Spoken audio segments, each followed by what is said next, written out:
Hey, kunzima uba ngumzali bethunana utata uMusamsele kugqiba ufaka ividiyo ke ku-Instagram wakhe ethetha ngentlungu esijongene nayo singabazali. Nam ndingumzali bethunana, ndinonyana nam ona-18 years, ndinayo nentombi eyi-teenager.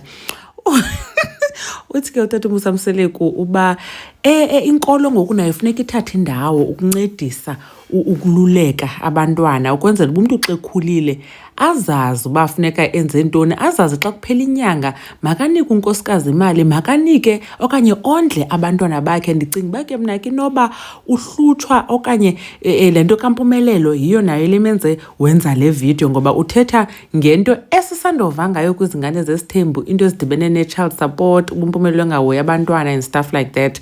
Khe nimamele ke utata uMusamseleku le vidiyo yakhe. Yazi namhlanje ngihleli la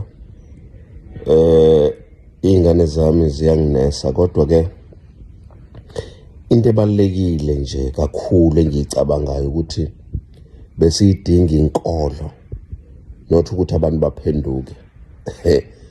Isile nto mhlawumbe ngiyisho ayizuzwakala kahle.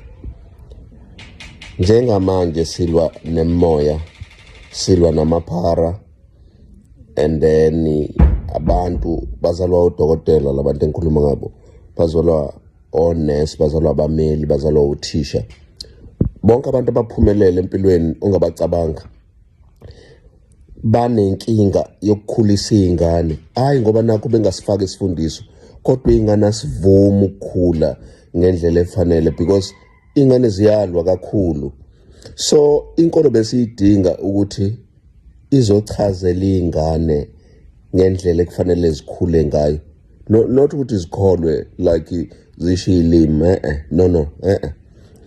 Iy'ngane nje zivume ukuthi enkolweni ikhona indlela, sivuselela i-conscious yabo. Yazi i-conscious le ngikhuluma ngayo ile ethi makuphela inyanga uholile ungatshelwa ngomuntu, wazi ukuthi kufanele uhambise imali enkosikazi, uhambise imali enganeni oyikhulisile. Leyo conscious engikhuluma ngayo.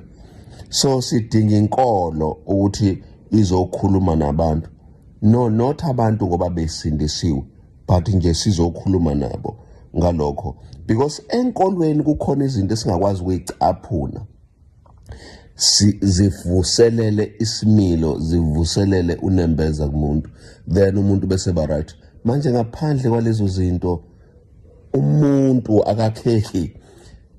Ingakho abantu besiphunyuka sithi siyabakhulisa, sithi sibakhulisa kahle, sibakhulisa ngomthetho, sibakhulisa ngeyimiso, bajika abantu basiphunyuka. So abantu benkolo bekufanele bayishomele kabili esontweni, befanele bakhulume ngoJesu osindisayo, yes, bese beza kuthina ezweni bazokhuluma ngoJesu ongafuni ukuthi silahle abantu bethu ababizwa ngathi, yabona, banegotiate, bafake i-religion yokukholwa, sibelieve ukuthi noJesu akafuni ukuthi silahle abantu thina, yes. Then uma ngase sikwazi uku-achieve lokho, singaba nesizwe esingcono kunalento le esibhekene na, sibhekene nenkinga enkulu kakhulu. Hayi ke nemva bethi nantata uMusamseleku uthi hey kufanele uba inkolo kanye icawa ngoku zizama indlela yoba abantwana bolulekwe kuncediswane. Uyayibona into yeBhayibhile bakupritsha iBhayibhile kuthethwe ngezilwimi, but ngoku khe sibe nayo nento ezawufundisa abantwana indlela yoziphatha, ngoba hey abantwana baxakile. So ke andiyazi ke abantwana njengoba bengamameli already, xa sengokwecaweni kuyawuphinde kube kuthethiswa bona okanye befundiswa izinto ezizabaluleka uba bazawumamela na. I think mhlawumbi ngangcono uba yenziwe loo nto leyo besebancinci, because kuthiwa mos igotywa isentsha.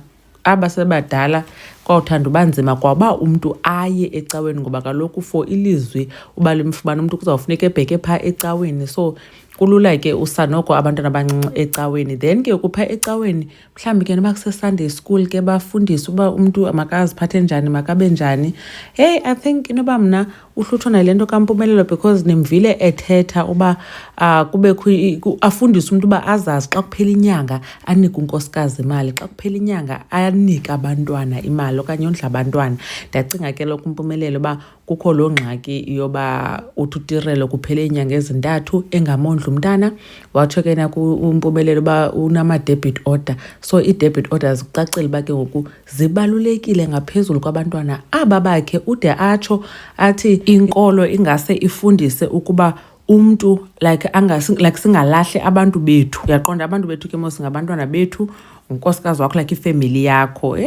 Hayi kunzima bethunani, kodwa ke sizawubona uba izawuhamba ithi into kaMpumelelo. Asiyazi ke noba eCape Town uqhuba njani xa kunzima kuTirelo lo anaye, how much more ke ngoku kwaba bangekho phambi kwakhe.